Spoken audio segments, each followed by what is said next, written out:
when you pull on that jersey, you represent yourself and your teammates. And a name on the front is a hell of a lot more important than the one on the back. Get that through your head. And here we go.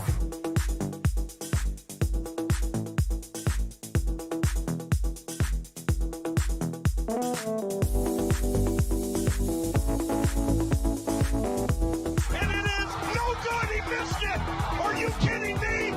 The season can't end like that.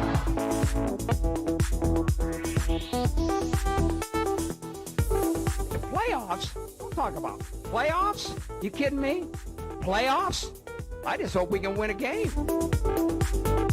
What we've got here is failure to communicate. We all go a little mad sometimes. Some goofball in a hat and a red shirt. Now he takes off the shirt. He's running down the middle by the 50. He's at the 30. He's bare-chested and banging his chest. Now he runs the opposite way. He runs to the 50. He runs to the 40. The guy is drunk, but there he goes. The 20. They're chasing him. They're not going to get him. Waving his arms. Bare-chested. Somebody stop that man.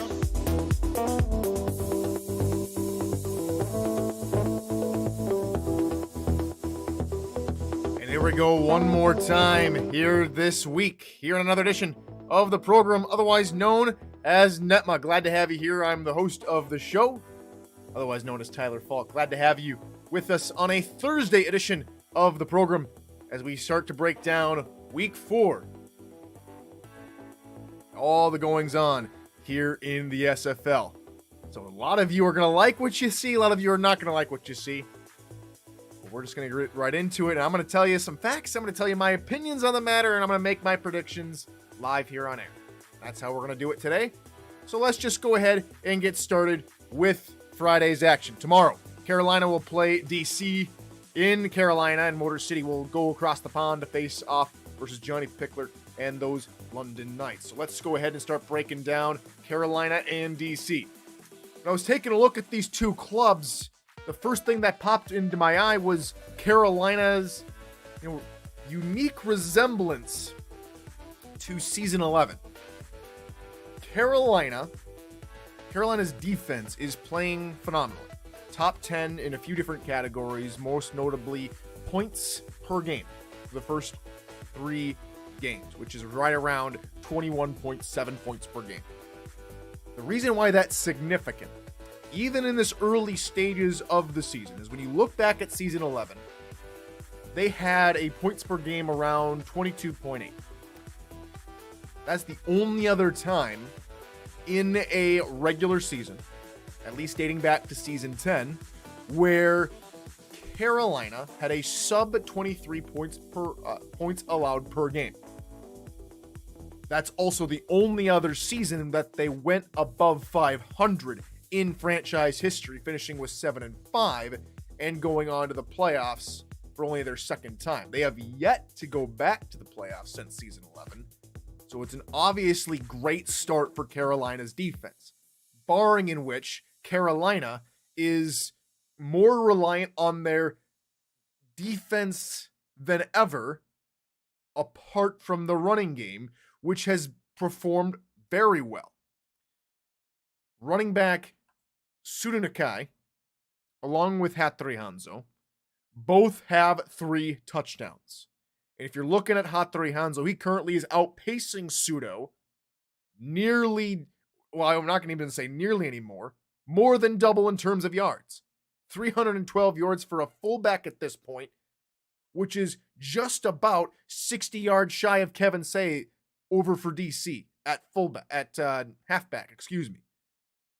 Hattori Hanzo has unlocked Carolina's potential and truly become a dual threat backfield that's not 2 halfbacks, but the complete combination of halfback and fullback.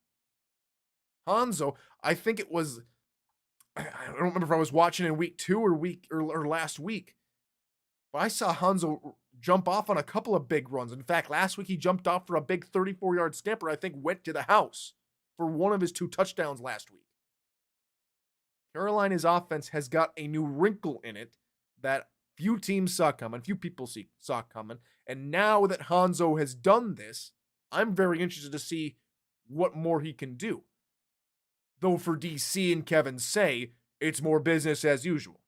Consistent quarterback play from Shabazz Synergy, 1 touchdown, 1 interception, and a pretty nice 70% completion percentage, which is just about on average for his season so far. In fact, he's top 10 in the first 3 weeks in completion percentage with 73.5 completion percentage. The defense for DC completely revolves around linebacker play led by Riley Cuse and Declan O'Rourke.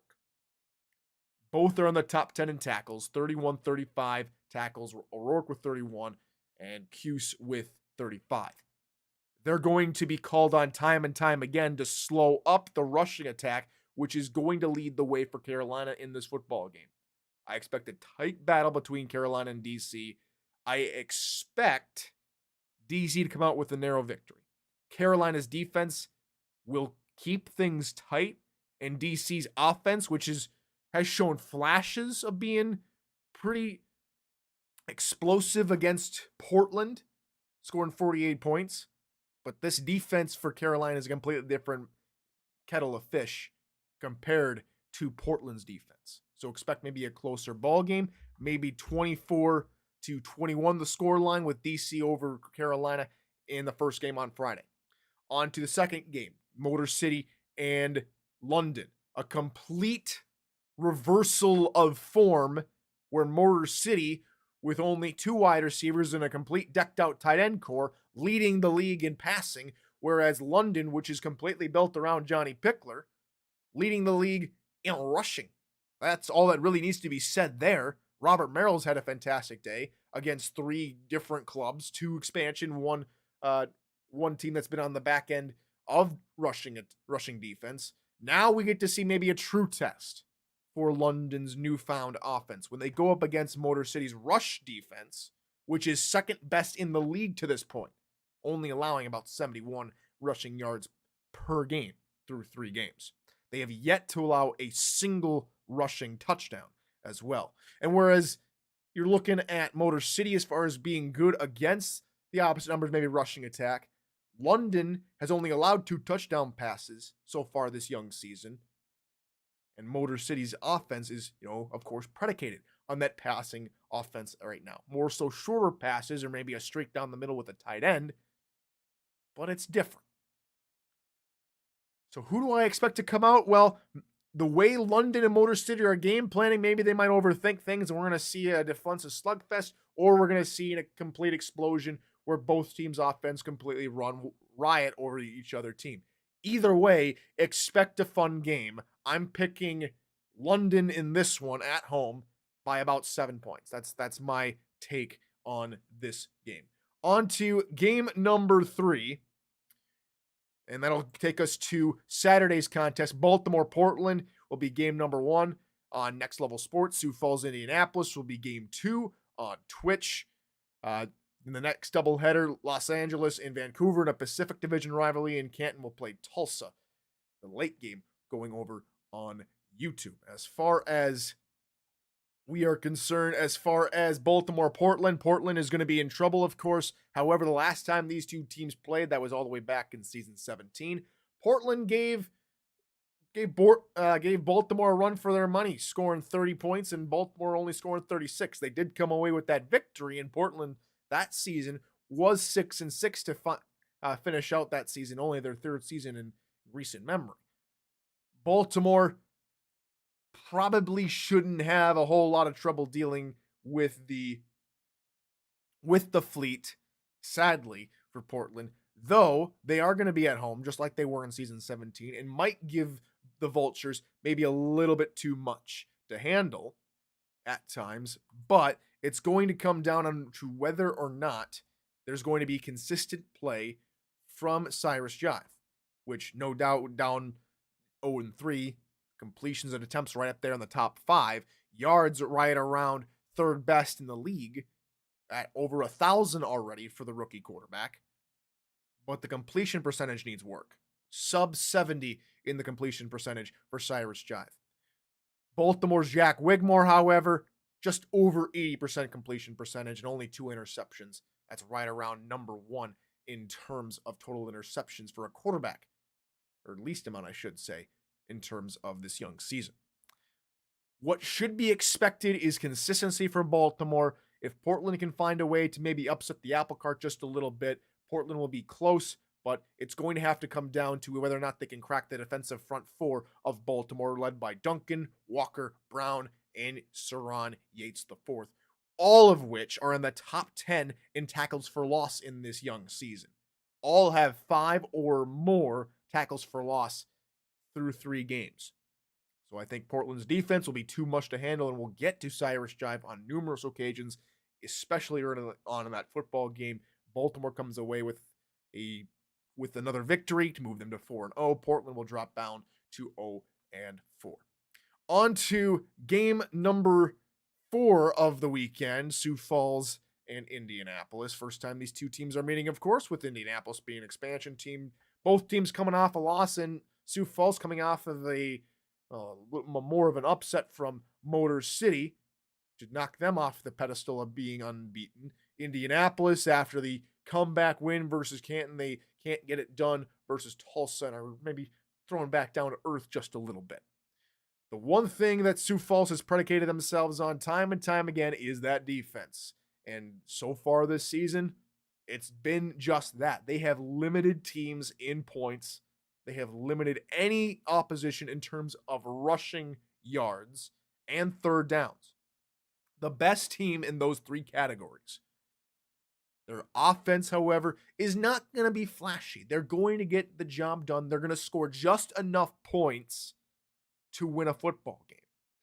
But it all depends on whether or not that defense can slow down the opposing offense for all 44 minutes. Maybe even plus of a football game. Indianapolis, the offense has been clicking at times, but sometimes does falter in the worst possible time. Colin Pierce, 2 interceptions a week ago versus Tulsa, though had 3 touchdowns also in that football game. The one thing that didn't really work for either of these clubs was the rushing attack, both under 60 yards rushing from their 2 dynamic running backs. Brad Jones, 56 yards. Marcus Duncan, 54 yards. Both running backs in only their first couple of seasons as well. Now, what is going to make or break the defense for Indianapolis is whether or not they can keep up the momentum on defense. Derek Genko leads the league in both, tied for the league lead in tackles for loss, but right up there in the league lead for sacks. 5.5 sacks for Derek Genko in this young season. And you look at Kanye Rockefeller, who's in and around a football 9 times out of 10, leading the league in pass deflections as well. As far as who I think is going to win this game, maybe Indianapolis surprises us, but I think Sioux Falls gets right back on the winning trail with another win versus Indianapolis. Another tight game, maybe the first road win of the week of the young season for the Sparrows. Maybe a 30 to 20 ball game. Sioux Falls with the victory. All right, on to our next contest. This one going over on Rare Drop. Canton will play Tulsa. We just talked about Canton and Tulsa just a little bit. Former opponents of the Indianapolis Ramblers. Also, Canton and Tulsa, both last 2 opponents for both clubs, London and Indianapolis, were common opponents for both Canton and Tulsa. Tulsa able to get the win over in Indianapolis in week 3. Canton unable to, of course, win a football game just yet after going through so much hype. Biggest thing for Tulsa is, can they keep the winning streak going? Can they get back to winning ways, kind of like how they showed last season when they went on a couple of different winning streaks? Biggest thing for Tulsa, though, they also dropped 2 games before getting off to their winning ways. They won 2 straight, beating Louisiana and Denver in season 18, weeks 3 and 4. Now can they do the same thing here in season 19? It all goes through Canton, or I should say Canton comes to town and they have to play through Canton and take them out. Canton's biggest strength is definitely that defense. As far as the passing of defense goes, rushing attack was gnashed by London, and that's going to leave a deep scar for a long time to come for Canton. As far as other factors are concerned, Canton needs to turn it around on third downs. Sub 50% on third downs, around converting only around 46%. Meanwhile, Tulsa's offense right in the top 5, converting at 61% a clip on third down. Game plans come down to Cameron Curtis for Canton. 5 interceptions versus London, will not do it versus Tulsa. Tulsa can be a ball hawking defense. And if you take a look at a couple of their players, Nate Heslop and Marco Swift both with a pair of interceptions. Can't forget Cameron Shaw also on the mark with an interception. Those guys are going to be hungry for more. Canton's defense, however, look no further than Bob Funk with 5 interceptions. Connor Daring and Jay Rock sharing a little bit of that love as well, both with an interception as well. Gabriel Manning is going to be the catalyst in the wide receiving core. That much has never changed for the Tulsa Desperados. Meanwhile, Canton there is a lot left to be desired about from that wide receiving core. Kendra Hall, not off to her fantastic start that we've seen her in seasons past versus Vancouver, but she's still in the top 15 in terms of rushing yards and the amount of targets she gets. Who do I think is going to win this football game? I think Tulsa will beat Canton. I think it's going to be a slimmer margin. I think Canton maybe have figured something out, just maybe a little bit. I think 23-20 Tulsa over Canton will come out way with the victory. All right, on to Sunday's contest now. As we start with Los Angeles and Vancouver. Trying to get things working. There we go. We start with, this is different. Maybe I'm talking Los Angeles and Vancouver. Maybe this last game of the game going over on on Rider Up Sparks. My apologies. Los Angeles and Vancouver. Let's not forget them. Vancouver has won 3 straight in this matchup history. This goes all the way back to season 11, where Vancouver won the opening matchup 16-6. Very, very tight scoring, and we typically see a lot of tight scoring. First contest they've met, in the last contest we've seen either low scoring or pretty close. Vancouver able to come away with a 1-point victory in a very raucous affair in Week 11, last time out in Los Angeles. Now back here in Vancouver, where Vancouver is pretty dominant at home. Vancouver typically win at home. 75% of the time they're winning at home for the Vancouver Legion. Can they keep up the pace versus Los Angeles? If they're going to do it, they're going to have to get past a very, very tough passing defense. Number 1 in passing yards allowed per game, just under 170 passing yards allowed for the Los Angeles defense. Now they've played a Baltimore, which again made that number jump up a little bit. They forced Carolina to be more reliant on the ground attack. In Seattle, well, they only forced them to 14 points and didn't allow a whole lot of yards in general last week. Only 200 yards in total for Seattle's offense versus Los Angeles. Vancouver, well, close to 400 versus Baltimore, which is no easy feat. So Los Angeles should expect a tougher matchup, as they usually do when they come into play Vancouver. Christian Brown so far this season, he's been okay. He's been a pretty decent quarterback. If you take a look at everything except for the second half of last week's contest versus Baltimore. 7 touchdowns in total for the first season quarterback in Vancouver. 5 interceptions, 3 of which coming last week versus Baltimore. Sully Richardson occasionally has given away the football, but he also only has about 5 interceptions this season. Whereas touchdowns for Sully Richardson right around 4. Now what we need to talk about is these 2 running backs. Logan Jack has done pretty well. He's gotten the 4th most carries in the league to this point and right around 213 yards. And Robert Redford, the natural, well, he's been more the natural of old, coming away with huge gains and a lot of touchdowns. 5 touchdowns, 2 yards under 400 for this young season for the natural. It's a much more balanced attack from Vancouver, and I'm quite enjoying it. And I think Vancouver will enjoy that as well when they come away with another victory, I think, here in this one. I want to say 28-26 final score, Baltimore over Los Angeles. And now, let's go ahead and get to Sunday's matchups. Lone Star Atlanta, San Diego, Florida, Fort Worth, Houston, and Louisiana, Arizona to wrap up festivities on Sunday evening. Let's go ahead and take a look at Atlanta Lone Star. Lone Star fallen off the pace from their season 18 clip a little bit. Only 1-2 to begin this young season. Last season, they start out 2-1. Whereas Atlanta, again, had a really strong start last season, 2 wins off the back, and then couldn't find another win until week 6. They'd only get one more victory in that season, going 4-8. Atlanta is in a very nice position, I would say.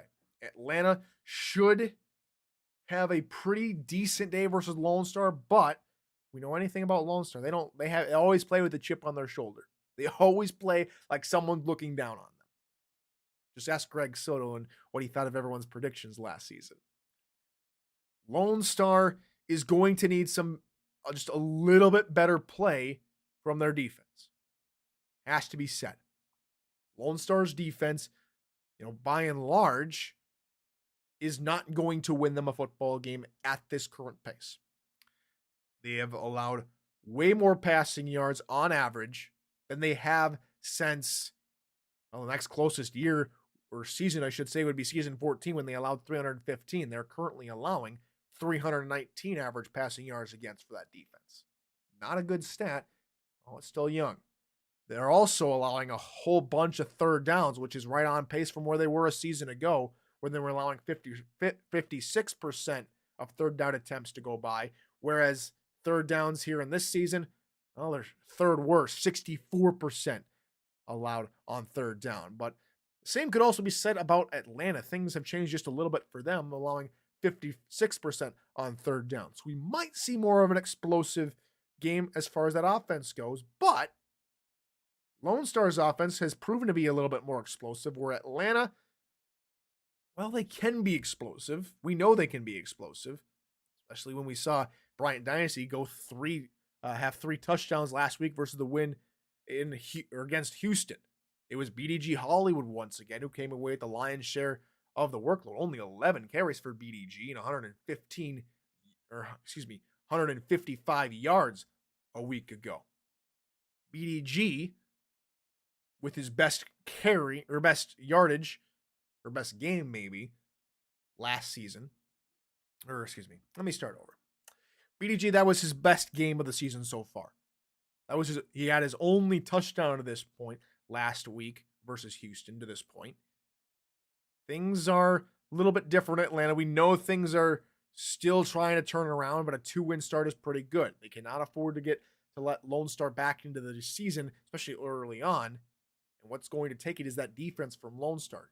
Are they able to come away with some pretty nice takeaways, maybe against Dynasty, who, again, little sloppier in the early first 2 games, kept it under control last week versus Houston. We'll see if those 9 interceptions he has this season don't turn into double digits here this week. As far as who I think is going to win this football game, I think Atlanta's going to come up just short. I think Lone Star does get back to 500 with a victory against Atlanta.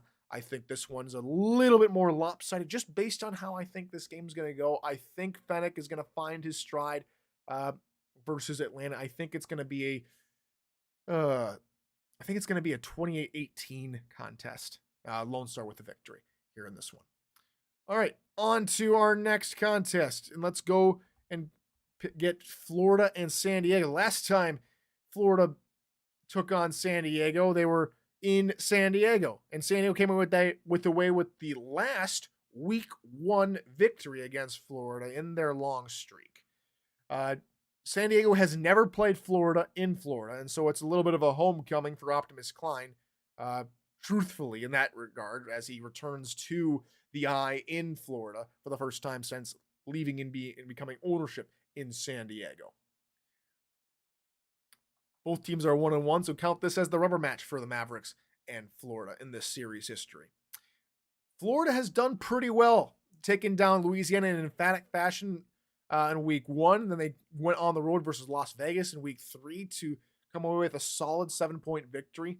Stumbled a little bit in week 2, of course, versus Fort Worth, whereas San Diego coming up with a win versus Jacksonville last week for their only victory, that one coming at home. Now, we could always talk about the passing yards for San Diego because that's the one thing they seem to do ad nauseum. Find Liam Hammer and Gunnar Lewis ad nauseum in the passing attack. Whereas Florida, they'll they'll pass the ball a little bit to keep you on your toes, but it's, more or less Charlie Biletski's show. Over 100 yards last week versus Las Vegas in the victory, and they heavily rely on that defense. Number 1 in takeaways for the Florida Storm with 19 already this season. So we might see a lofty number of interceptions for Scar Patterson if he cannot keep the ball under control, which I don't see happening, to be honest with you. I think Florida is going to have San Diego's number. I think given a little bit more time, maybe not just a week 1 appearance, I think Florida is going to make a mess of San Diego's offense until late in the fourth quarter when the starters are off the field. I think I see this game going 34-14 in Florida's favor. On to the last 2 games now, Fort Worth and Houston in Houston. Houston won the last contest versus Fort Worth in season 18, 31-24 in week 14 for the Houston Hyenas to, come away with a little bit of pride to end out the season. Now both teams are 2-1. It's an early test for both clubs in an early division match, which has a lot of division implications on the line. Houston right now is technically in front based on point difference and a few other tiebreakers, I believe. But it's all tied up at the top of that South Division table. Houston, Fort Worth, Mexico City, all at 2-1. And Houston has really done that by a really consistent Dave Burr, who is completing around 72% of his passes, which is right in the top 10 so far this season.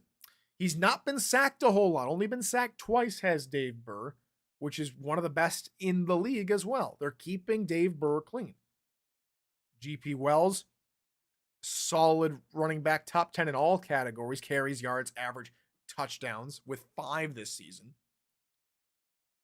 The offense, Mike St. Green getting used to his new digs, has a couple of touchdowns alongside DR Sim. The 2 owners playing very well and given maybe a couple opportunities for the other guys. But it's mostly Mike's MSG and DR Sim, wide receiving core. As far as Fort Worth goes, what they're going to have to do is rely heavily on that defense to try and force a couple of turnovers. Nacho Sakari with a trio of interceptions to begin the season, also with a pick 6. If you look at Houston, they got one more pick 6 than Fort Worth. Corey Menor and Josh Rowe. Josh Rowe continuing maybe his streak of pick 6s in a single season with yet another pick 6 to begin the young campaign. As far as what we're going to talk about, Fort Worth and Houston, I think this one's going to be a fantastic game. I think Fort Worth takes down Houston in overtime. I think that's going to be a close game. I think Houston's going to be a close game going in overtime. Fort Worth with a victory in OT. All right, final contest of the weekend this coming late Sunday evening, Louisiana versus Arizona. Revolution finally back on track after a victory last time out versus Lone Star. Arizona slipping up versus Mexico City 45-24 as Matt Wilson connected to Mike Daggs yet again this past weekend, I should say. Louisiana and Arizona have only met a handful of times, make that 4 times all told. The Revolution have never lost to Arizona so far. Last time they met, Louisiana beat Arizona 30-10, something that Eddie and company will be looking to avenge right away. One thing that has to be said for the Louisiana Revolution is Tommy Utah has to have a lot more games like he did versus Lone Star than the games he had versus Florida. 3 touchdowns and an interception last week for Tommy Utah and completed about 85% of his passes. Much, much better numbers for the Revolution quarterback as they try and find their footing. Squarebush now has the lion's share of carries. He's getting a bunch of them. Top 5 in terms of carries, but only right there around the middle of the pack in terms of yards and touchdowns. A couple of yards under 300 and only 3 rushing touchdowns. Though he also does have a trio of receiving touchdowns, which has kept Louisiana in a couple of these early ball games. For Arizona, though, it's going to be the defense that carries them in this football game. Top 10 in a number of categories, including points allowed per game, rushing yards allowed per game, passing touchdowns allowed per game, and takeaways, with 9 so far in this young season. The Revolution defense, the Federal Bureau Interceptors, I think is maybe on holiday, as they only have 3 so far this young season.